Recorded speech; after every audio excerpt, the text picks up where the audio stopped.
أشهد أن لا إله إلا الله وحده لا شريك له وأشهد أن محمدا عبده ورسوله أما بعد فأعوذ بالله من الشيطان الرجيم بسم الله الرحمن الرحيم الحمد لله رب العالمين الرحمن الرحيم مالك يوم الدين إياك نعبد وإياك نستعين اهدنا الصراط المستقيم صراط الذين أنعمت عليهم غير المغضوب عليهم ولا الضالين.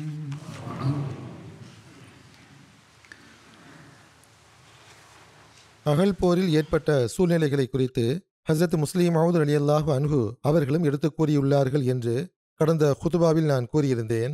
அதன் விபரத்தை தற்போது கூறுகிறேன். ஹஸரத் முஸ்லிம் மவ்ஊத் ரலியல்லாஹு அன்ஹு அவர்கள் கூறுகிறார்கள், மதீனாவின் பெரும் பகுதி அகல் மூலமாக பாதுகாக்கப்பட்டிருந்தது. இன்னொரு புறம் சில மலைக்குன்றுகளும் சில உறுதியான வீடுகளும் சில தோட்டங்களும் இருந்தன. ஆகவே காஃபிர்களின் படையால் திடீர் தாக்குதல் நடத்த முடியாமல் இருந்தது. ஆகவே காஃபிர்கள் ஆலோசனை செய்து ஒரு தீர்மானத்திற்கு வந்திருந்தார்கள்.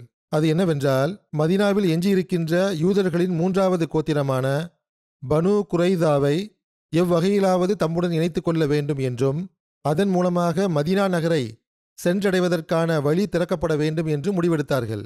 நாடு கடத்தப்பட்டிருந்த பனு நசீர் கோத்திரத்தின் தலைவனான ஹுயை பின் அக்தபின் சதித்திட்டத்தின் காரணமாக முழு அரேபியாவும் ஒன்றிணைந்து மதீனாவின் மீது தாக்குதல் நடத்த வந்திருந்தது.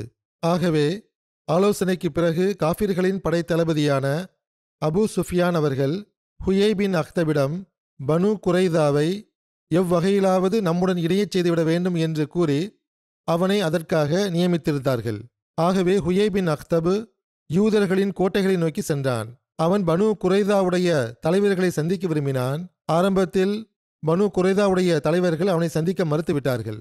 இந்நேரம் முழு அரேபியாவும் முஸ்லிம்களை அழிப்பதற்காக வந்துள்ளது. இந்த குடியிருப்பு முழு அரேபியாவையும் எவ்வகையிலும் எதிர்கொள்ள முடியாது.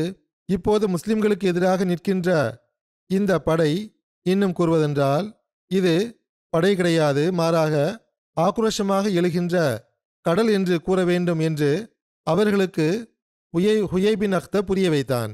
இவ்விஷயங்களின் காரணமாக அவன் பனு குரைதாவை இறுதியில் துரோகம் செய்வதற்கும் ஒப்பந்தத்தை முறிப்பதற்கும் ஒப்புக்கொள்ள செய்துவிட்டான். இறுதியில் என்ன தீர்மானிக்கப்பட்டது என்றால், காஃபிர்களின் படை முன்பக்கமாக அகலை தாண்டி வருவதற்கு முயற்சி செய்யும் என்றும் அகலை தாண்டுவதில் அவர்களுக்கு வெற்றி கிடைத்துவிட்டால் முஸ்லிம் பெண்களும் குழந்தைகளும் இருக்கின்ற மதீனாவின் இன்னொரு பகுதியின் மீது பனு குரைதா தாக்குதல் நடத்த வேண்டும் என்று முடிவெடுக்கப்பட்டது. பனு குரைதாவின் மீது இருந்த நம்பிக்கையின் காரணமாக முஸ்லிம் பெண்களும் குழந்தைகளும் பாதுகாக்கப்படாமல் விடப்பட்டிருந்தார்கள். இவ்வாறு அங்கு தாக்குதல் நடத்தப்பட்டால் முஸ்லிம்களின் எதிர்க்கின்ற ஆற்றல் முற்றிலும் நசுக்கப்பட்டுவிடும். ஒரே நொடியில் முஸ்லிம் ஆண்கள், முஸ்லிம் பெண்கள் மற்றும் குழந்தைகள் அனைவரும் கொல்லப்பட்டு விடுவார்கள். இந்த திட்டத்தில் காஃபிர்களுக்கு கொஞ்சம் வெற்றி கிடைத்திருந்தாலும் கூட முஸ்லிம்களுக்கு எவ்வித பாதுகாப்பும் இல்லாமல் ஆகியிருக்கும். ஏனென்றால் பனு குரைதா முஸ்லிம்களின் நட்பு கோத்திரமாக இருந்தது. அவர்கள் முஸ்லிம்களுடன் சேர்ந்து கொண்டு வெளிப்படையான முறையில் போரில் கலந்து கொள்ளவில்லை என்றாலும் அவர்கள் இருக்கும் பக்கம் வழியாக மதீனாவின் மீது யாரும் தாக்குதல் நடத்த முடியாது என்று முஸ்லிம்கள் நம்பிக்கொண்டிருந்தார்கள். ஆகவே அவர்கள் இருந்த பக்கம் முற்றிலும் பாதுகாப்பு இன்றி விடப்பட்டிருந்தது.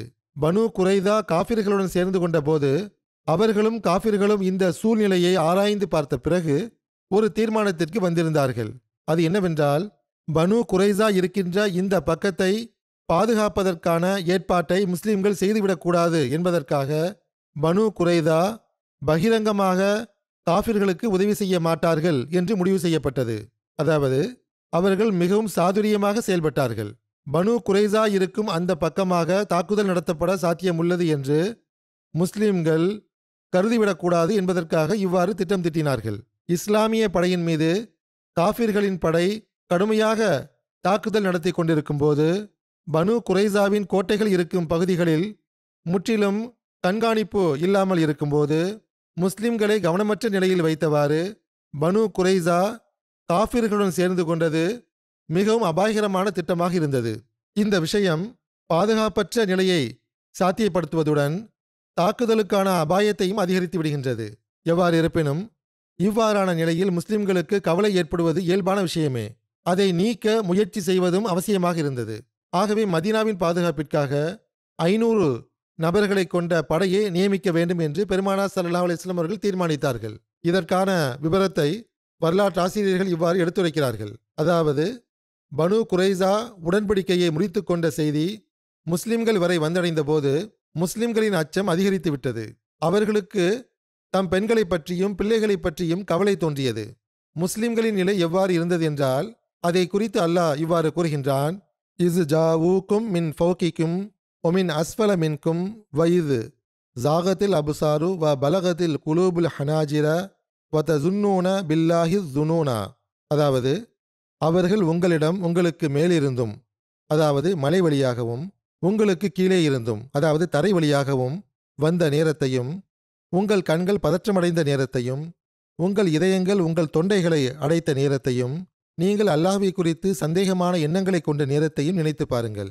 பெருமானார் ஸல்லல்லாஹு அலைஹி வஸல்லம் அவர்களும் முஸ்லிம்களும் எதிரிக்கு முன்னால் இருந்தார்கள். அவர்கள் அங்கிருந்து நகர முடியாமல் இருந்தார்கள்.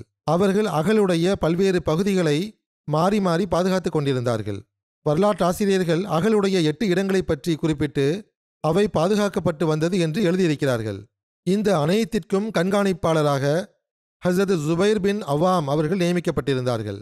பனு குரைசாவோ இப்போது ஒப்பந்தத்தை முறித்துக்கொண்டு முற்றுகையிட்டிருந்த அரேபிய கோத்திரங்களுடன் இணைந்து விட்டிருந்தது. அவர்கள் எப்போது வேண்டுமானாலும் மதீனாவின் மீது தாக்குதல் நடத்தலாம் என்ற செய்திகள் வந்து கொண்டிருந்தன. பெருமானார் ஸல்லல்லாஹு அலைஹி வஸல்லம் அவர்களுக்கு இந்த செய்தி கிடைத்தபோது அன்னார் ஹஸ்ரத் சல்மா பின் அஸ்லம் அவர்களுக்கு 200 படை வீரர்களையும், ஹஸ்ரத் ஜெயித் பின் ஹாரிசா அவர்களுக்கு 300 படை வீரர்களையும் கொடுத்து மதீனாவை பாதுகாப்பிற்காக அனுப்பி வைத்தார்கள். இரவு நேரங்களில் அவர்கள் பல்வேறு இடங்களில் காவல் பணியில் ஈடுபட்டு இருக்க வேண்டும் என்றும், அவ்வப்போது அல்லாஹு அக்பர் என்று தக்பீர் முழக்கங்கள் இட்டு கொண்டிருக்க வேண்டும் என்றும் அவர்களுக்கு கூறியிருந்தார்கள். ஹஸ்ரத் சாஹிப்ஜாதா மிர்சா பஷீர் அஹமத் சாஹிப் அவர்கள் இதை இவ்வாறு எடுத்துரைக்கிறார்கள்: அப்போது மதீனாவின் விடிவு காலத்தை வெளிப்படையான காரணிகளை கொண்டு பார்க்கும்போது அது முற்றிலும் இருளானதாக தென்பட்டது. நகரின் நாலாபுரமும் இரத்த வெறி கொண்ட ஆயிரக்கணக்கான எதிரிகள் முற்றுகையிட்டிருந்தார்கள். ஏதேனும் சந்தர்ப்பம் கிடைத்தால் முஸ்லிம்கள் மீது தாக்குதல் நடத்தி அவர்களை அழித்து விடலாம் என்று அவர்கள் ஒவ்வொரு கணமும் எதிர்பார்த்து காத்திருந்தார்கள். நகரின் ஒரு பகுதியில் முஸ்லிம்களுக்கு துரோகம் இழைத்திருந்த பனு குரைசா இருந்தார்கள். அவர்களுடைய நூற்றுக்கணக்கான ஆயுதமேந்திய இளைஞர்கள் ஒரு பயங்கரமான படையை விட எவ்விதத்திலும் குறைந்தவர்களாக இருக்கவில்லை. அவர்கள் எப்பொழுது விரும்பினாலும் அல்லது எப்பொழுது வாய்ப்பு கிடைத்தாலும் அந்த பக்கத்தில் இருந்து முஸ்லிம்கள் மீது தாக்குதல் நடத்த இயலும். நகருக்குள் இருந்த முஸ்லிம் பெண்களும் குழந்தைகளும் எல்லா நேரமும் அவர்களின் இரையாக இருந்தார்கள். அறிவுடைய எவருக்கும் இந்த சூழ்நிலையின் உண்மைத்துவம் மறைவானதாக இருக்கவில்லை. பலவீனமான முஸ்லிம்களிடத்தில் கடும் கவலையும் பதற்றமும் ஏற்பட்டுவிட்டது. நயவஞ்சகத்தன்மை கொண்டவர்கள் பகிரங்கமாகவே மா வாதன் அல்லாஹு வரசூலுஹு இல்லா குரூரா, அதாவது அல்லாஹும் அவனது தூதரும் முஸ்லிம்களின் வெற்றி மற்றும் முன்னேற்றத்தை குறித்து பொய்யான வாக்குறுதிகளையே தந்துள்ளனர் என்று கூற ஆரம்பித்தனர். சில முனாஃபிக்குகள் பெருமானார் ஸல்லல்லாஹு அலைஹி வஸல்லம் அவர்களின் சமூகத்தில் ஆஜராகி, அல்லாஹ்வின் தூதர் அவர்களே, நகரில் எங்களது வீடுகள் முற்றிலும் பாதுகாப்பற்ற நிலையில் உள்ளன.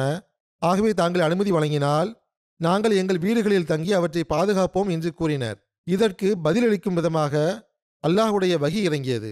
ஒமாஹிய பி அவுரத்தின் இ யுரீதூன இல்லா ஃபிராரா, அதாவது தம் வீடுகள் பாதுகாப்பற்ற நிலையில் இருப்பதாக அவர்கள் கருதுகிறார்கள் என்பது தவறாகும்.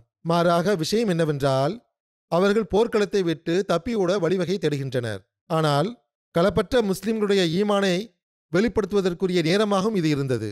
வலம்மா ரஅல் முஅமினூனல் அஹ்ஸாப காலு ஹாதா மா வாதன் அல்லாஹு வரசூலுஹு வ சதகல்லாஹு வரசூலுஹு ஒமா ஜாதகும் இல்லா ஈமானோ வ தஸ்லீமா என்று திருக்குரான் கூறுகிறது. அதாவது, நம்பிக்கை கொண்டவர்கள் காஃபிர்களின் இந்த ஆயுதமேந்திய பெரும் படையை கண்டபோது அல்லாஹும் அவனது தூதரும் நம்மிடம் வாக்குறுதி அளித்தது இதுவேயாகும். அல்லாஹும் அவனது தூதரும் முற்றிலும் உண்மையை கூறினர் என்று கூறினார்கள். ஆகவே இந்த தாக்குதலால் அவர்களின் நம்பிக்கையையும் கட்டுப்படுதலும் இன்னும் அதிகரித்தது. ஆனால் இந்த இக்கட்டான தருணத்தை குறித்தும் அபாயகரமான சூழ்நிலையை குறித்தும் அனைவருக்கும் ஒரே போன்று உணர்வு இருந்தது. அதை குறித்து அல்லாஹ் கூறுகின்றான், இது ஜாவூக்கும் மின் ஃபௌகிக்கும் ஒமின் அஸ்வல மின்கும் வயது தாகத்தில் அபுசாரு வ பலகத்தில் குலூபுல் ஹனாஜிர வதசுன்னூன பில்லாஹி ஜுனூனா. அதாவது காஃபிர்களின் படை உங்களிடம் உங்களுக்கு மேலிருந்தும் உங்களுக்கு கீழிருந்தும் கூட்டமாக வந்த நேரத்தையும், உங்கள் கண்கள் பதற்றமடைந்த நேரத்தையும், உங்கள் இதயங்கள் உங்கள் தொண்டைகளை அடைத்த நேரத்தையும், நீங்கள் அல்லாஹ்வை குறித்து சந்தேகமான எண்ணங்களை கொண்ட நேரத்தையும் நினைத்து பாருங்கள். அந்த நேரம் உண்மையிலேயே நம்பிக்கை கொண்டவர்களுக்கு கடும் சோதனைக்கான நேரமாக இருந்தது. முஸ்லிம்கள் மீது மிகவும் கடுமையான அதிர்ச்சி ஏற்பட்டிருந்தது. இவ்வாறான அபாயகரமான நேரத்தில் முஸ்லிம்களுடைய சிறிய ஜமாத், அதுவும் எப்படிப்பட்டதாக இருந்தது என்றால், அவர்களில் சிலர் பலவீனமான இயல்பை உடையவர்களாக இருந்தார்கள், சிலர் முனாஃபிக்களாகவும் இருந்தார்கள்.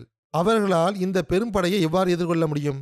பலவீனமான பகுதிகளில் விரும்பிய வகையில் கண்காணிப்பு ஏற்பாடுகளை மேற்கொள்வதற்கு கூட போதிய ஆட்கள் அவர்கள் வசம் இல்லை. ஆகவே இரவு பகல் என்று கடும் டியூட்டி கொடுத்ததன் விளைவாக முஸ்லிம்கள் முற்றிலும் களைப்படைந்து போயிருந்தனர். இன்னொரு புறம் பனு குறைசாவுடைய துரோகத்தின் காரணமாக முஸ்லிம் பெண்களும் குழந்தைகளும் பாதுகாப்பாக இருக்கும் வகையில் நகரின் தெருக்களில் கண்காணிக்கும் பணியை இன்னும் உறுதிப்படுத்த வேண்டியதும் அவசியமாக இருந்தது. காஃபிர்களின் படை வீரர்கள் எல்லா வகையிலும் முஸ்லிம்களுக்கு தொந்தரவு அளிக்க முயற்சி செய்து கொண்டிருந்தார்கள். சில சமயம் அவர்கள் ஏதேனும் பலவீனமான பகுதியில் தாக்குதல் நடத்துவதற்காக ஒன்று கூடுவார்கள். அப்போது முஸ்லிம்கள் அந்த பகுதியை பாதுகாப்பதற்காக ஒன்று கூட ஆரம்பிப்பார்கள். உடனே காஃபிர்கள் தம் போக்கை மாற்றி வேறொரு பகுதியில் அழுத்தம் கொடுக்க ஆரம்பிப்பார்கள். ஒன்றும் செய்ய இயலாத அந்த முஸ்லிம்கள் ஓடியவாறு அந்த பகுதியை சென்றடைவார்கள். சில சமயம் காஃபிர்கள் ஒரே நேரத்தில் 2-3 இடங்களில் தாக்குதல் நடத்துவதற்காக வந்தடைவார்கள். அதன் காரணமாக முஸ்லிம்களின் கூட்டம் சிதறி பல குழுக்களாக பிரிந்துவிடும். சில சமயம் சூழ்நிலை மிகவும் இக்கட்டான சூழ்நிலையாக மாறிவிடும். ஏதேனும் பலவீனமான பகுதியிலிருந்து பயனடைந்தவாறு காஃபிர்களின் படை நகர் எல்லைக்குள் நுழைந்துவிடும் அளவுக்கு சென்றுவிடும். அவ்வாறான தாக்குதலை எதிர்கொள்வதற்காக முஸ்லிம்கள் பொதுவாக அம்புகளை எறிந்து தடுப்பார்கள். ஆனால் சில சமயம் காஃபிர்களின் படை வீரர்கள் என்ன வழிமுறையை மேற்கொள்வார்கள் என்றால், அவர்களின் ஒரு படைப்பிரிவு முஸ்லிம்கள் மீது அம்புகளை பொழிந்து முஸ்லிம்களை பின்வாங்குமாறு செய்துவிடுவார்கள். இன்னொரு படைப்பிரிவு தாக்குதல் தொடுத்து அகலின் ஏதாவது பலவீனமான பகுதியை கடந்து செல்ல முயற்சிக்கும். இந்த போர் முறை காலை முதல் இரவு வரை நடக்கும். எந்த அளவுக்கென்றால் சில சமயங்களில் இரவு நேரங்களிலும் இது தொடர்ந்து கொண்டிருக்கும். ஒரு சந்தர்ப்பத்தில் பெருமானார் ஸல்லல்லாஹு அலைஹி வஸல்லம் அவர்கள் கத்ஃபானுடன் சமாதானம் செய்து கொள்வதை பற்றியும் சஹாபிகளிடத்தில் கேட்டார்கள். குறிப்பாக அன்சாரிகளிடத்தில் கேட்டார்கள் என்று வரலாற்றில் நாம் பார்க்க முடிகிறது. இதன் விபரத்தை எடுத்துரைத்தவர் ஹசரத் மிர்சா பஷீர் அஹமத் சாஹிப் அவர்கள் இவ்வாறு எழுதுகிறார்கள். அந்த நாள் முஸ்லிம்களுக்கு மிகவும் துன்பமான, சிரமம் மிகுந்த, அபாயகரமான நாளாக இருந்தது. இந்த முற்றுகை எந்த அளவு நீண்டதாக ஆகிக் கொண்டே செல்கிறதோ அதே அளவு முஸ்லிம்களின் எதிர்க்கின்ற திறனும் பலவீனமானதாக ஆகிவிடும் என்பது நிச்சயமானது. முஸ்லிம்களின் உள்ளங்கள் ஈமான் மற்றும் களப்பற்ற தன்மையால் நிறைந்திருந்தாலும் அவர்களின் உடல்கள் இயற்கை சட்டத்தின் கீழ் பலவீனமானதாக ஆகிக்கொண்டே சென்றன. பெருமானார் ஸல்லல்லாஹு அலைஹி வஸல்லம் அவர்கள் இந்த சூழ்நிலையை பார்த்தபோது அன்சாரிகளின் தலைவர்களான சாத் பின் முஆஸ் மற்றும் சாத் பின் உபாதா ஆகியோரை அழைத்து அவர்களுக்கு முழு சூழ்நிலையையும் புரிய வைத்து இந்த சூழ்நிலையில் நாம் என்ன செய்ய வேண்டும் என்று ஆலோசனை கேட்டார்கள். அத்துடன் நீங்கள் விரும்பினால் கத்ஃபான் கோத்திரத்திடம் மதீனாவின் வருமானத்திலிருந்து கொஞ்சம் உங்களுக்கு தருகிறோம் என்று கூறி போரை தள்ளி போட்டு விடலாம் என்றும் தன் சார்பாக கருத்தை தெரிவித்தார்கள். சாத் பின் முஆஸ் மற்றும் சாத் பின் உபாதா ஆகியோர் ஒருமித்த குரலில், அல்லாஹ்வின் தூதர் அவர்களே, உங்களுக்கு இது தொடர்பாக இறை வகி இறங்கியுள்ளது என்றால் நாங்கள் அதற்கு முற்றிலும் கட்டுப்படுகிறோம். அந்நிலையில் தாங்கள் மகிழ்ச்சியுடன் இந்த ஆலோசனைக்கேற்ப நடவடிக்கை மேற்கொள்ளுங்கள் என்று கூறினார்கள். அதற்கு பெருமானார் ஸல்லல்லாஹு அலைஹி வஸல்லம் அவர்கள், அவ்வாறன்று இந்த விவகாரத்தில் எனக்கு எந்த வகையும் இறங்கவில்லை. நான் உங்களுக்கு ஏற்பட்டுள்ள துன்பத்தைக் கண்டு இதை ஒரு கருத்தாகவே தெரிவித்தேன் என்று கூறினார்கள். இரு சாதுகளும், அதாவது சாத் பின் முஆஸ் மற்றும் சாத் பின் உபாதா ஆகியோர் இவ்வாறு பதிலளித்தார்கள். அவ்வாறென்றால் எங்களது ஆலோசனை என்னவென்றால், நாங்கள் ஷிர்கின் நிலையில் கூட எந்த ஓர் எதிரிக்கும் எதையும் கொடுத்தது கிடையாது.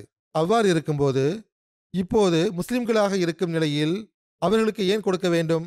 அல்லாஹ்வின் மீது ஆணையாக நாம் அவர்களுக்கு வாள் வீச்சை தவிர வேறு ஒன்றும் கொடுக்க மாட்டோம். இப்போது போர் நடக்கத்தானே செய்கிறது என்று கூறினார்கள். பெருமானார் ஸல்லல்லாஹு அலைஹி வஸல்லம் அவர்களுக்கு அன்சாரிகளின் காரணமாகவே கவலை இருந்தது. அவர்கள் மதீனாவின் உண்மையான குடிமக்களாக இருந்தார்கள். அநேகமாக அன்னார் இவ்வாறு ஆலோசனை கேட்டது கூட அன்சாரிகளின் மனநிலையை அறிந்து கொள்வதற்காக கூட இருக்கலாம். இந்த சோதனைகளைக் கண்டு அவர்கள் துன்பத்தில் ஆழ்ந்து விட்டார்களா என்று அறிந்து கொள்ள விரும்பியிருக்கலாம். அவர்கள் துன்பத்தில் இருக்கிறார்கள் என்றால் அவர்களை ஊக்குவிக்கலாம் என்று அன்னார் விரும்பியிருக்கலாம். ஆகவே இப்போது பெருமானார் ஸல்லல்லாஹு அலைஹி வஸல்லம் அவர்கள் முழு மகிழ்ச்சியுடன் அவர்கள் இந்த ஆலோசனையை ஒப்புக்கொண்டார்கள்.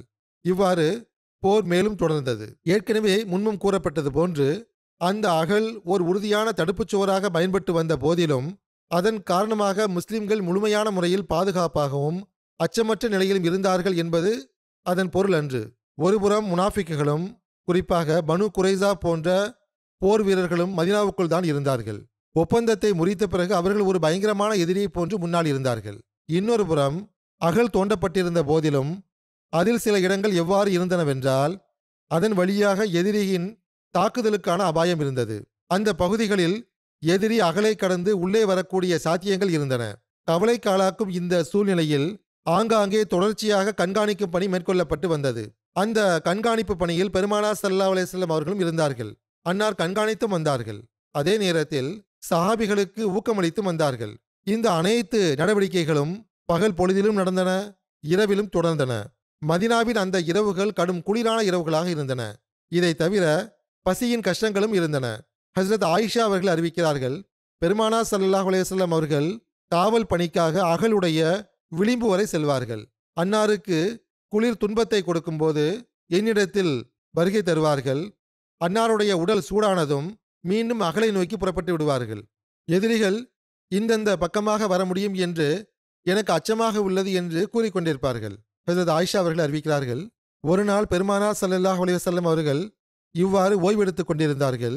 அன்னார் எந்த அளவு களைப்படைந்து போயிருந்தார்கள் என்றால், யாராவது ஒரு நல்லடியார் இன்று இரவு இன்ன இடத்தில் கண்காணிக்கும் பணியை மேற்கொண்டால் எவ்வளவு நன்றாக இருக்கும் என்று கூறினார்கள். அன்னார் இதை கூறிக்கொண்டிருக்கும் போது ஆயுதங்களின் ஓசையை கேட்டார்கள். யார் வந்துள்ளார்கள் என்று வினவினார்கள். அப்போது சாத் பின் அபி வக்காஸ் அவர்கள், அல்லாஹ்வின் தூதர் அவர்களே, நான் சாத் ஆவேன், தங்களின் பாதுகாப்பிற்காக காவல் பணிக்காக வந்துள்ளேன் என்று கூறினார்கள். நீங்கள் இன்ன பகுதிக்கு செல்லுங்கள், அங்கு அகலின் ஒரு பகுதி பலவீனமாக உள்ளது, அங்கு காவல் பணியை மேற்கொள்ளுங்கள் என்று தம்மை பாதுகாக்க வந்தவரிடம் கூறினார்கள். பெருமானார் ஸல்லல்லாஹு அலைஹி வஸல்லம் அவர்களின் உயிர் தியாகிகளாக இருந்த சஹாபிகளும் அன்னாரை நேசிக்கக்கூடிய விதம் வினோதமாக இருந்தது. சஹாபிகளும் அன்னாரிடம் தம்மை ஒப்படைத்துக் கொண்டே சென்றார்கள். இன்னொரு புறமோ பெருமானார் ஸல்லல்லாஹு அலைஹி வஸல்லம் அவர்களோ தம்மை விட அனைவருக்கும் முன்னுரிமை வழங்கிக் கொண்டே சென்றார்கள். எந்த அளவுக்கு துணிவை காட்டினார்கள் என்றால் தம் உயிரை பற்றி கொஞ்சம் கூட அக்கறை கொள்ளவில்லை. மதீனாவாசிகளை பற்றிய அக்கறை மட்டுமே இருந்தது. அதற்காக தாமே எல்லா இடங்களிலும் சென்று கண்காணிப்பு பணியை மேற்கொள்வார்கள். வெளிப்படையில் அவ்வப்போது ஓய்வெடுப்பதற்காக கூடாரத்திற்கு வருவார்கள்தான். ஆனால் அந்த ஓய்வின் பெரும்பாலான நேரத்தை இறைவனுக்கு முன்னால் சஜிதா செய்தவாறு துவாக்களில் கழித்து வந்தார்கள். ஹஜ்ரத் உம்மு சல்மா அவர்கள் அறிவிக்கிறார்கள், பெருமானார் ஸல்லல்லாஹு அலைஹி வஸல்லம் அவர்களுடன் அகல் போரின் போது நான் இருந்தேன். நாங்கள் கடும் குளிரில் இருந்தோம். ஓர் இரவில் நான் அன்னாரை பார்த்தேன். அன்னார் எழுந்து நின்றார்கள். அல்லாஹ் விரும்பிய அளவுக்கு தொழுதார்கள். அதாவது சாத்தியமான அளவுக்கு மிக நீண்ட தொழுகையை தொழுதார்கள். பிறகு கூடாரத்தை விட்டு வெளியே கிளம்பிச் சென்றார்கள். கொஞ்ச நேரம் அங்கே பார்த்து கொண்டிருந்தார்கள். முஷ்ரிக்குகளின் குதிரை வீரர்கள் அகலை தாண்டுவதற்கு முயற்சி செய்து கொண்டிருக்கிறார்கள் என்று அன்னார் கூற துவங்கினார்கள். பிறகு அப்பாத் பின் பிஷர் அவர்களுக்கு குரல் கொடுத்தார்கள். நான் ஆஜராகிவிட்டேன் என்று அவர் கூறினார். உங்களுடன் வேறு யாரேனும் இருக்கின்றார்களா என்று அன்னார் கேட்டார்கள். என்னுடைய சில தோழர்களும் இருக்கிறார்கள். தங்களுடைய கூடாரத்தை சுற்றிலும் காவல் காக்கும் பணியில் ஈடுபட்டுள்ளார்கள் என்று அவர் கூறினார். அதற்கு பெருமானார் ஸல்லல்லாஹு அலைஹி வஸல்லம் அவர்கள், நீங்கள் உங்களது தோழர்களை அழைத்துக் கொண்டு செல்லுங்கள், அகலை சுற்றி வாருங்கள். முஷ்ரிக்குகளின் குதிரை வீரர்கள் அகலை நோட்டமிட்டுக் கொண்டிருக்கிறார்கள். நீங்கள் கவனமற்று இருக்கும் நிலையில் உங்கள் மீது தாக்குதல் நடத்த வேண்டும் என்று அவர்கள் விரும்புகிறார்கள் என்று கூறிவிட்டு, அல்லாஹும்ம ஃபத்ஃபா அன்னா ஷர்ருஹும் வன்சுர்னா அலைஹிம் வக்லிபுகும் ஃபலா யக்லிபுகும் அஹதுன் கைருக்கும் என்று கூறினார்கள். அதாவது, அல்லாஹ்வே, எங்களிடமிருந்து அவர்களின் தீமையை அகற்றி விடுவாயாக, அவர்களுக்கு எதிராக எங்களுக்கு உதவி செய்வாயாக, அவர்களை தோல்வியடையச் செய்வாயாக. உன்னை தவிர வேறு எவரும் அவர்களை தோல்வியடையச் செய்ய இயலாது. அப்பாது அவர்கள் தம் தோழர்களுடன் புறப்பட்டார்கள். அப்போது அபூ சுஃபியான் பின் ஹர்ப் அவர்கள் தம் கூட்டாளிகளுடன் அகலுடைய குறுகலான பகுதியை நோட்டமிட்டுக் கொண்டிருந்தார்கள். முஸ்லிம்களுக்கு அவர்களை பற்றி தெரிய வந்தபோது கற்களையும் அம்புகளையும் அவர்கள் மீது எறிந்தார்கள். அதன் காரணமாக அவர்கள் தம் இடங்களை விட்டு திரும்பி சென்று விட்டார்கள். அதாவது எதிரிகள் அங்கிருந்து திரும்பி விட்டார்கள். ஹசரத் அப்பாது அவர்கள் கூறுகிறார்கள், பெருமானார் ஸல்லல்லாஹு அலைஹி வஸல்லம் அவர்களிடத்தில் நான் திரும்பி வந்தபோது அன்னார் தொழுவதை நான் கண்டேன். நான் அன்னாருக்கு பிறகு தகவல் அளித்தேன். ஹசரத் உம்மு சல்மா அவர்கள் அறிவிக்கிறார்கள், அப்பாத் பின் பிஷர் அவர்கள் மீது அல்லாஹ் கருணை காட்டுவானாக, அவர்கள் அனைத்து சஹாபிகளை விடவும் அதிகமாக பெருமானார் ஸல்லல்லாஹு அலைஹி வஸல்லம் அவர்களின் கூடாரத்திற்கு அருகில் இருக்கக்கூடியவர்களாக இருந்தார்கள். அதாவது எப்பொழுதும் அன்னாரை பாதுகாக்கும் பணியை அவர்கள் செய்து வந்தார்கள். ஹஜ்ரத் முஸ்லிம் மவ்ஊத் ரலியல்லாஹு அன்ஹு அவர்கள் கூறுகிறார்கள், பெருமானார் ஸல்லல்லாஹு அலைஹி வஸல்லம் அவர்களின் துணிவும் முஸ்லிம்களின் நலம் நாடிய விதமும் எவ்வாறானதாக இருந்தது என்றால், குளிரில் இரவு நேரத்தில் அன்னார் அவ்வப்போது எழுந்து சென்று அகலை கண்காணித்து வருவார்கள். ஹஜ்ரத் ஆயிஷா அவர்கள் கூறுகிறார்கள், அன்னார் கண்காணிக்கும் பணியில் ஈடுபட்டு களைப்படைந்து விடும்போது, குளிரில் தோன்று விடும்போது கொஞ்ச நேரத்திற்கு மட்டும் திரும்பி வந்து போர்வையை சுற்றி படுப்பார்கள். உடல் சூடான உடனேயே மீண்டும் அகலை பாதுகாப்பதற்காக சென்று விடுவார்கள். இவ்வாறு தொடர்ச்சியாக விழித்திருந்ததன் காரணமாக அன்னார் ஒரு நாள் முற்றிலும் களைப்படைந்து போய்விட்டார்கள். இப்போது யாரேனும் ஒரு களப்பற்ற முஸ்லிம் இருந்திருந்தால் நான் தூங்கி இருப்பேனே என்று அந்த இரவு நேரத்தில் கூறினார்கள். அப்போது வெளியே சாத் பின் வக்காஸ் அவர்களின் குரல் கேட்டது. ஏன் வந்துள்ளீர்கள் என்று அன்னார் கேட்டார்கள். அதற்கு சாத் அவர்கள், தங்களின் பாதுகாப்பு பணிக்காக வந்துள்ளேன் என்று கூறினார். என்னுடைய பாதுகாப்பு தேவையில்லை, தற்போது நீங்கள் இன்ன இடத்திற்கு செல்லுங்கள், அங்கு அகலுடைய விளிம்பு உடைந்து போய் உள்ளது, அதை பாதுகாத்து வாருங்கள், அதன் மூலமாக முஸ்லிம்கள் பாதுகாப்பாக இருப்பார்கள் என்று கூறினார்கள்.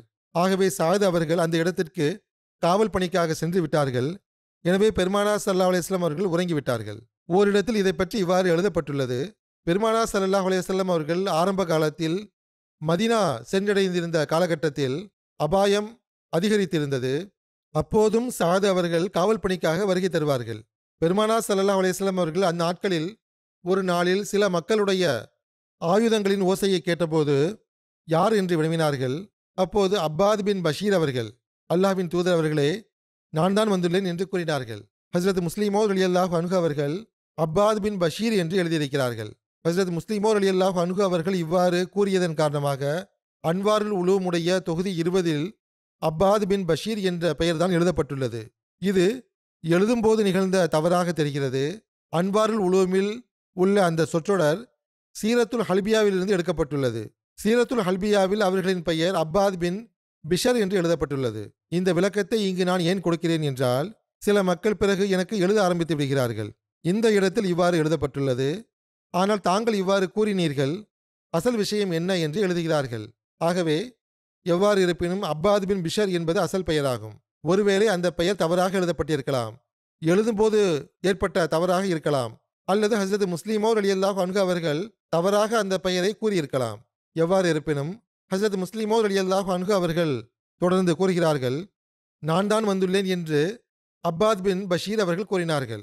அதாவது அப்பாத் பின் பிஷர் அவர்கள் கூறினார்கள். உங்களுடன் வேறு யாரேனும் உள்ளார்களா என்று அன்னார் கேட்டார்கள்.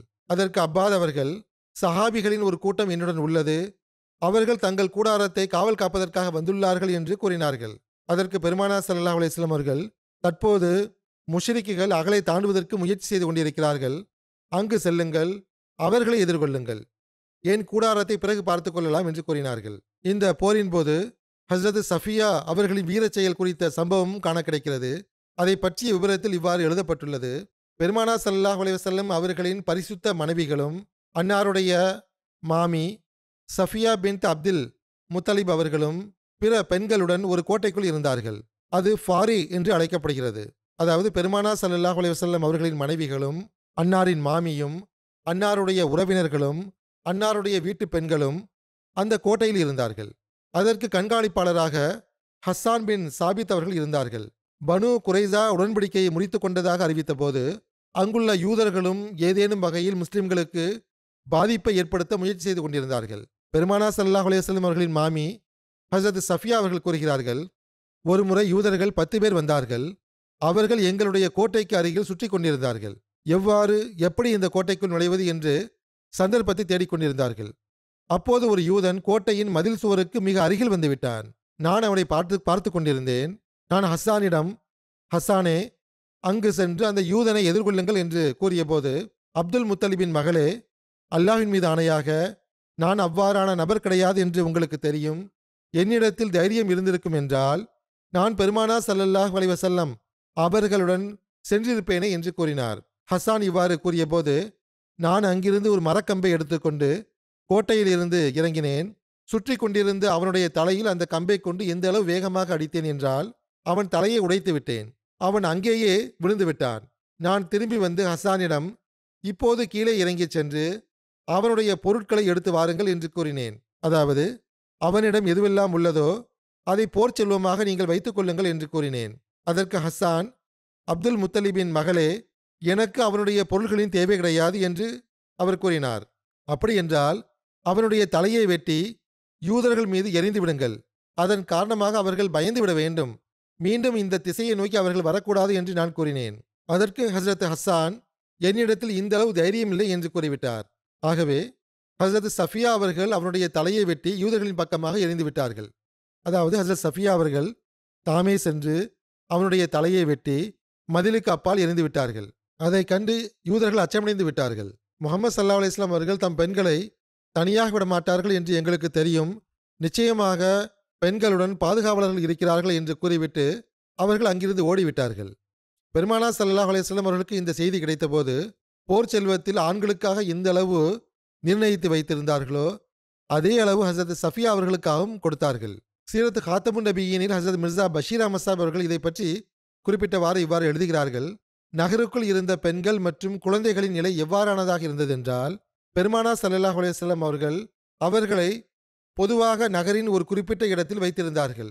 அது ஓரளவுக்கு கோட்டையை போன்றதாக இருந்தது. ஆனால் அவர்களை கவனித்துக் கொள்ளவும் அவர்களுக்கு பாதுகாப்பு அளிப்பதற்கும் போதுமான அளவு முஸ்லிம்களை நியமிக்க முடியாமல் இருந்தார்கள். ஏனென்றால் குறிப்பாக போர்க்களத்தில் எதிரியுடைய தாக்குதல்கள் மிக அதிகமாக இருக்கக்கூடிய அந்த நேரத்தில் முஸ்லிம் பெண்களும் குழந்தைகளும் ஏறக்குறைய பாதுகாப்பற்ற நிலையில் இருந்தார்கள். அவர்களை பாதுகாப்பதற்காக போர்க்களத்தில் செல்வதற்கு தகுதியற்றிருந்த ஆண்கள் நியமிக்கப்பட்டு வந்தார்கள். ஆகவே இவ்வாறான ஒரு சந்தர்ப்பத்திலிருந்து பயனடைந்தவாறு முஸ்லிம் பெண்களும் குழந்தைகளும் ஒன்று கூடி இருந்த அந்த பகுதியை தாக்குவதற்காக யூதர்கள் திட்டம் வகுத்தார்கள். உளவறிந்து வருவதற்காக அவர்கள் தம் சார்பாக ஒருவனை அந்த பகுதியை நோக்கி முன்னால் அனுப்பி வைத்தார்கள். அந்நேரத்தில் தற்செயலாக பெண்களுக்கு அருகில் ஒரே ஒரு சஹாபி மட்டுமே எஞ்சியிருந்தார். அவர் ஹஸ்ஸான் பின் சாபித் எனும் கவிஞர் ஆவார். அவர் மனதளவில் மிகவும் பலவீனமானவராக இருந்ததன் காரணமாக போர்க்களத்தில் செல்வதற்கு தகுதியற்றவராக இருந்தார். அந்த யூத எதிரி சந்தேகத்திற்குரிய இந்த சூழலில் தங்களது குடியிருப்பை சுற்றி வருவதை பெண்கள் பார்த்தபோது, பெருமானார் ஸல்லல்லாஹு அலைஹி வஸல்லம் அவர்களின் மாமியான சஃபியா பின்த் அப்துல் முத்தலிப் அவர்கள் ஹஸ்ஸான் அவர்களிடம், இந்த நபர் யூத எதிரியாவான், உளவறிந்து வருவதற்காகவும் விஷமம் செய்வதற்காகவும் இங்கு சுற்றி கொண்டிருக்கிறான், அவனை கொன்று விடுங்கள், அவன் திரும்பிச் சென்று ஏதேனும் குழப்பத்திற்கு வழிவகுக்காமல் இருக்க வேண்டும் என்று கூறினார்கள். ஆனால் ஹஸ்ஸான் அவர்களுக்கு அதற்கான தைரியம் இருக்கவில்லை.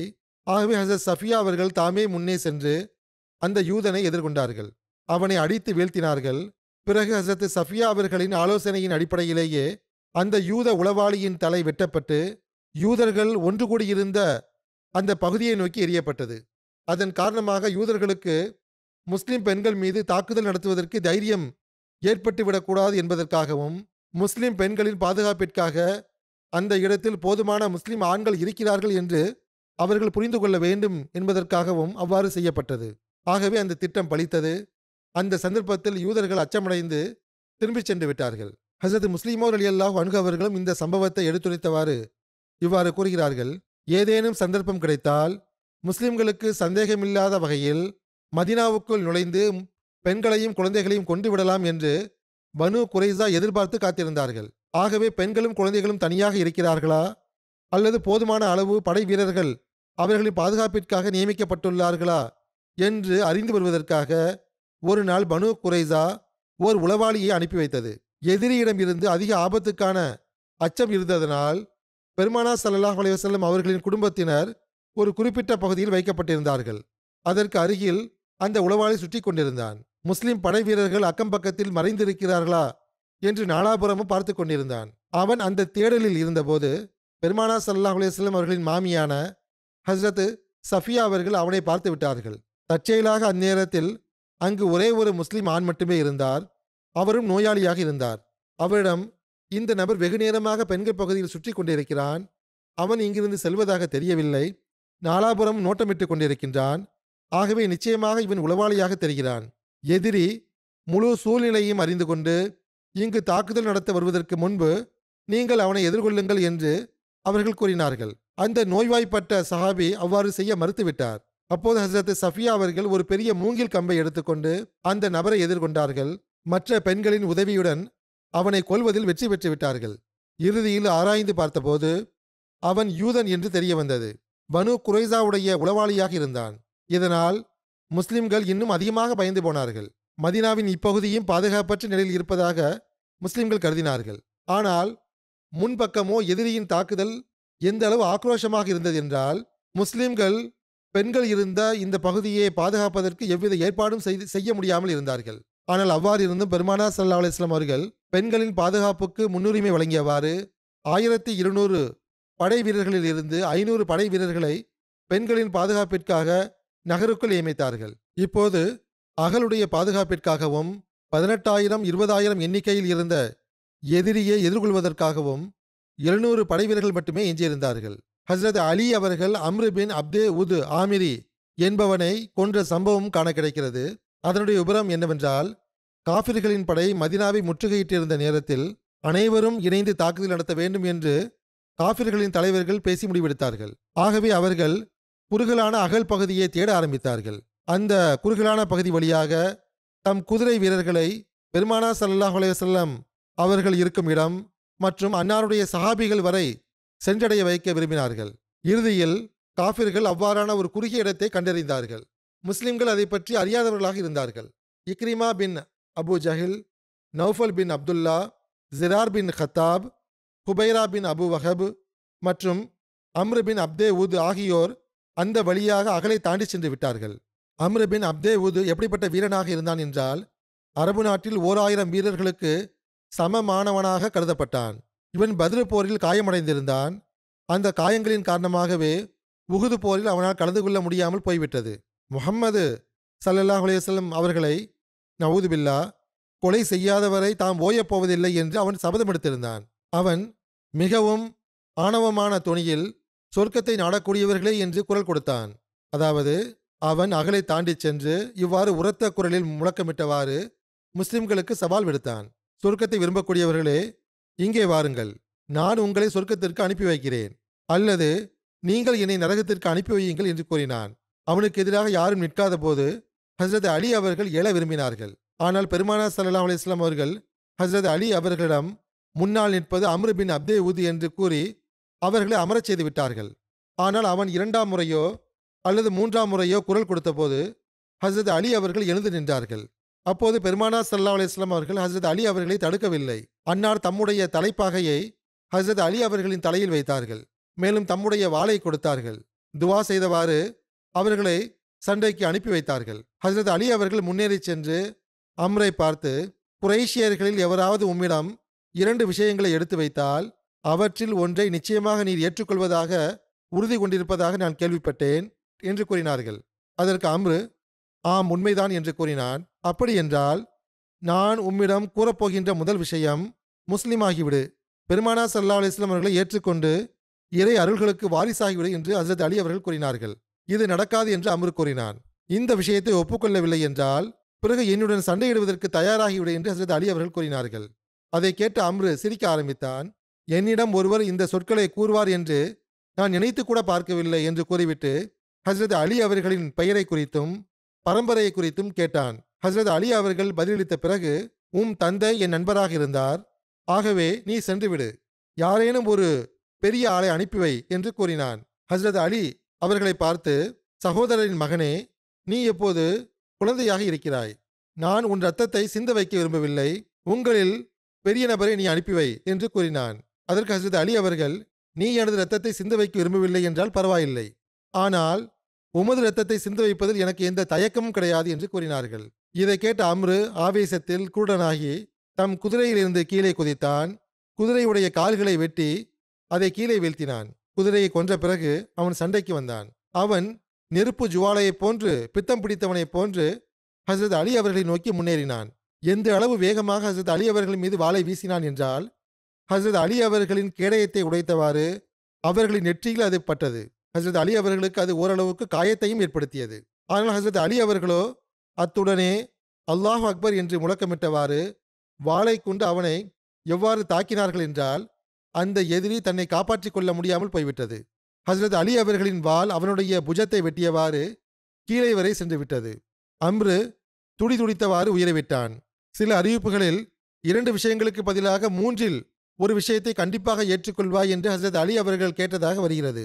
முதல் விஷயம் என்னவென்றால், நீ திரும்பிச் சென்று விடு என்று ஹசரத் அலி அவர்கள் கூறினார்கள். அவ்வாறு நடக்காது என்று அவன் பதில் கூறினான். அப்படி என்றால் முஸ்லீமாக ஆகிவிடு என்று கூறினார்கள். பிறகு 3வது விஷயம் என்னவென்றால், சண்டைக்கு வா என்று அழைத்தார்கள். அம்ரு கொல்லப்பட்டதைக் கண்டு அவனுடைய மற்ற தோழர்கள் மிரண்டு போய் தம் குதிரைகளில் ஏறி ஓடிவிட்டார்கள். ஹசரத் ஜுபைர் அவர்கள் அந்த ஓடியவர்களை விரட்டிச் சென்றார்கள். நௌஃபல் பின் அப்துல்லாவை கொன்று வீழ்த்தினார்கள். அதேபோன்று ஹசரத் அலி அவர்களின் சகோதரியான உம்மு ஹானிக்கு கணவனாக இருந்த ஹுபைரா பின் அபு வஹப் மீது வாளை கொண்டு எவ்வாறு தாக்கினார்கள் என்றால் குதிரையின் கழுத்து எலும்பு வெட்டப்பட்டு விட்டது என்று கூறப்படுகிறது. அதேபோன்று ஹசரத் அலி அவர்களின் சகோதரியான உம்மு ஹானி அவர்களுக்கு கணவனாக இருந்த ஹுபைரா பின் அபு வஹப் மீது வாளை கொண்டு எவ்வாறு தாக்கினார்கள் என்றால் குதிரையின் கழுத்து எலும்பு வெட்டப்பட்டது என்று வருகிறது. இன்னொரு அறிவிப்பின் அடிப்படையில் அம்ரு கொல்லப்பட்ட பிறகு ஹுபைரா மற்றும் ஜிரார் பின் கத்தாப் ஆகியோர் ஹசரத் அலி அவர்கள் மீது தாக்குதல் நடத்தினார்கள் என்றும், ஆனால் ஹசரத் அலி அவர்கள் பதில் தாக்குதல் நடத்திய போது 2 பேரும் ஓடிவிட்டார்கள் என்றும் வருகிறது. எந்த அளவுக்கு என்றால் ஹுபைரா தன் கவசத்தை விட்டுவிட்டு ஓடிவிட்டதாக கூறப்படுகிறது. ஆனால் ஹுபைரா குரேஷியர்களின் மிகச்சிறந்த குதிரை வீரனாக இருந்தான் என்று கூறப்படுகிறது. ஜிரார் பின் கத்தாப் என்பவர் ஹசரத் உமர் அவர்களின் சகோதரர் ஆவார். அவர்களை குறித்து ஒரு அறிவிப்பில் இவ்வாறு வருகிறது. அவர் ஓடிச் சென்ற போது உமர் அவர்கள் அவரை விரட்டிச் சென்றார். ஜிரார் திடீரென்று திரும்பி நின்று ஹசரத் உமர் அவர்கள் மீது ஈட்டியை கொண்டு தாக்குதல் நடத்த இருந்தார். ஆனால் அவ்வாறு தாக்குதல் நடத்தாமல் ஹசரத் உமர் அவர்களை பார்த்து, உமரே, நான் உங்கள் மீது செய்த இந்த உபகாரத்தை நினைவில் வைத்துக் கொள்ளுங்கள், நான் உங்கள் மீது தாக்குதல் நடத்தவில்லை என்று கூறினார். ஹசரத் உமர் போன்றோர் இவ்வாறான உபகாரத்தை நினைவில் வைத்துக் கொள்வார்களா என்ன? ஜிரார் அப்படி என்ன உபகாரம் செய்துவிட்டார்? ஆனால் உண்மை என்னவென்றால் அல்லாஹ் ஜிராரின் மீது அருள் புரிந்தான். ஒருவேளை அது ஹசரத் உமர் அவர்களின் துவாவின் விளைவாகவே நிகழ்ந்தது என்றும் கூறலாம். அது என்னவென்றால், இறுதியில் மக்கா வெற்றியின் போது அதே ஜிரார் பின் கத்தாப் இஸ்லாத்தை ஏற்றுக்கொண்டார். பிறகு இஸ்லாமிய போர்களில் முழுமையாக பங்கெடுத்து நன்கு வீரத்துடன் போரிட்டார். யமாமா போரில் அவர்கள் ஷஹீதானார்கள். சிலரை பொறுத்தவரை அவர் ஷஹீதாகவில்லை, மாறாக நீண்ட காலம் வரை உயிர் வாழ்ந்தார் என்றும் இஸ்லாத்தில் தான் வஃபாத் ஆனார் என்றும் கூறப்படுகின்றது. அம்ரு பின் அப்தேவுது கொல்லப்பட்ட பிறகு பெருமானா ஸல்லல்லாஹு அலைஹி வஸல்லம் அவரிடத்தில் காஃபிர்கள் தூது செய்தி அனுப்பி அவருடைய உடலை 10,000 திர்ஹம்களுக்கு வாங்கிக் கொள்வதாக கூறினார்கள். ஆனால் பெருமானா ஸல்லல்லாஹு அலைஹி வஸல்லம் அவர்களோ அந்த உடலை கொண்டு செல்லுங்கள், நாம் சடலத்தின் விலையை உண்பதில்லை என்று கூறினார்கள். சில அறிவிப்புகளின் அடிப்படையில் நௌஃபல் பின் அப்துல்லா இன்னொரு சந்தர்ப்பத்தில் கொல்லப்பட்டதாக வருகிறது. அதனுடைய விபரம் என்னவென்றால், ஒரு நாள் அவன் தன் குதிரையில் பயணித்தவாறு அகலை தாண்ட முயற்சி செய்தான். ஆனால் குதிரையால் அகலை தாண்ட முடியவில்லை. அது தம் சவாரியுடன் அகலுக்குள் விழுந்துவிட்டது. அதன் மூலமாக அல்லாஹ் அவனை அழித்தான். ஏனென்றால் அகலில் விழுந்ததன் காரணமாக அவனுடைய கழுத்தெலும்பு உடைந்து விட்டது. முஷ்ரிக்குகள் அவனுடைய சடலத்தை வாங்குவதற்காக தம் குழுவை அனுப்பி வைத்தார்கள். அந்த சடலத்திற்கான விலையை கொடுப்பதாக அவர்கள் கூறினார்கள். ஆனால் அதற்கு அவசியமில்லை, அவனை அடக்கம் செய்வதிலிருந்து நாங்கள் உங்களை தடுக்க மாட்டோம் என்று பெருமானார் ஸல்லல்லாஹு அலைஹி வஸல்லம் அவர்கள் கூறிவிட்டார்கள். ஹஜ்ரத் முஸ்லிமோர் ரலியல்லாஹு அன்ஹு அவர்கள் நௌஃபல் கொல்லப்பட்ட சம்பவத்தையும் எடுத்துக் கூறியுள்ளார்கள். அன்னார் கூறுகிறார்கள், எதிரி அகல் போரில் தாக்குதல் நடத்தி கொண்டிருந்தான். சில சமயங்களில் எதிரிகள் அகலை தாண்டுவதிலும் வெற்றி பெற்று விடுவார்கள். ஒரு நாள் காஃபிர்களின் சில பெரும் தலைவர்கள் அகலை தாண்டி வருவதில் வெற்றி பெற்று விட்டார்கள். ஆனால் முஸ்லிம்கள் அவர்கள் மீது எப்படிப்பட்ட கடுமையான தாக்குதலை நடத்தினார்கள் என்றால், திரும்பிச் செல்வதை தவிர அவர்களுக்கு வேறு எந்த வழியும் எஞ்சியிருக்கவில்லை.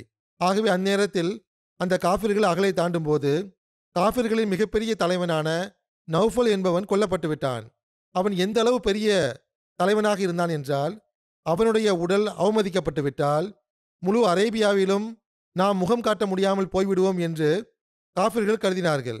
ஆகவே அவர்கள் பெருமானார் ஸல்லல்லாஹு அலைஹி வஸல்லம் அவர்களிடத்தில், தாங்கள் இந்த சடலத்தை திரும்பி கொடுத்து விடுங்கள், நாங்கள் 10,000 திர்ஹம் தங்களுக்கு தருவதற்கு ஆயத்தமாக உள்ளோம் என்று செய்தி அனுப்பினார்கள். எவ்வாறு நாம் முஸ்லிம் தலைவர்களின் சடலங்களை சிதைக்கிறோமோ, இன்னும் கூறுவதென்றால் பெருமானார் ஸல்லல்லாஹு அலைஹி வஸல்லம் அவர்களின் தந்தையின் சகோதரருடைய மூக்கையும் காதுகளையும் உஹுது போரின் போது அவர்கள் வெட்டினார்களோ, அதேபோன்று ஒருவேளை இன்று முஸ்லிம்கள் நம்முடைய இந்த தலைவருடைய மூக்கையும் காதுகளையும் வெட்டி நம் சமுதாயத்தை இழிவுபடுத்தி விடுவார்களோ என்று காஃபிர்கள் நினைத்துக் கொண்டார்கள். ஆனால் இஸ்லாமிய கட்டளையோ முற்றிலும் வேறு மாதிரியாக இருந்தது. சடலங்களை அவமதிப்பதற்கு இஸ்லாம் அனுமதி கொடுப்பதில்லை. காஃபிர்களின் தூதுச் செய்தி பெருமானா ஸல்லல்லாஹு அலைஹி வஸல்லம் அவர்களை அடைந்தபோது, இந்த சடலத்தை நாம் என்ன செய்யப் போகிறோம்? இந்த சடலம் நமக்கு எவ்வகையில் உதவப் போகிறது? இதற்கு பதிலாக நாங்கள் உங்களிடமிருந்து எந்த விலையும் கேட்க மாட்டோம். உங்களுடைய சடலத்தை நீங்கள் கொண்டு செல்லுங்கள், எங்களுக்கு அதனுடன் எந்த தொடர்பும் கிடையாது என்று கூறிவிட்டார்கள். எவ்வாறு இருப்பினும் இந்த விஷயங்கள் மேற்கொண்டு இனி வரக்கூடிய காலத்திலும் கூறப்படும் இன்ஷா அல்லாஹ். இந்த வாரம் இன்று முதல் லஜ்னா மற்றும் அன்சாருடைய இஜ்திமாக்களும் ஆரம்பிக்கின்றன. குத்தாமுக்கு நான் கூறியது போன்று லஜ்னாவுக்கும் அன்சாருக்கும் நான் கூறிக்கொள்வது என்னவென்றால், இந்நாட்களில் குறிப்பாக துவாக்களில் அதிக நேரத்தை செலவிடுங்கள். துரூத் ஓதுவதின் பக்கம் கவனம் செலுத்துங்கள். அல்லாஹ் உங்கள் அனைவருக்கும் இதற்கான நல்வாய்ப்பை வழங்குவானாக.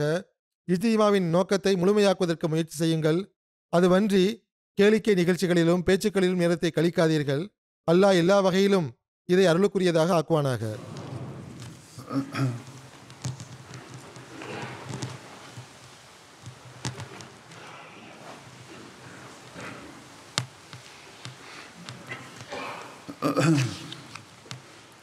Alhamdulillah nahmaduhu wa nasta'inuhu wa nastaghfiruhu wa nu'minu bihi wa natawakkalu alayhi wa na'udhu billahi min shururi anfusina wa min sayyiati a'malina. Man yahdihillahu fala mudilla lahu ومن يضلل فلا هادي له ونشهد أن لا إله إلا الله ونشهد أن محمدا عبده ورسوله. عباد الله رحمكم الله إن الله يأمر بالعدل والإحسان وإيتاء ذي القربى وينهى عن الفحشاء والمنكر والبغي يعظكم لعلكم تذكرون. اذكروا الله يذكركم وادعوه يستجب لكم ولذكر الله أكبر.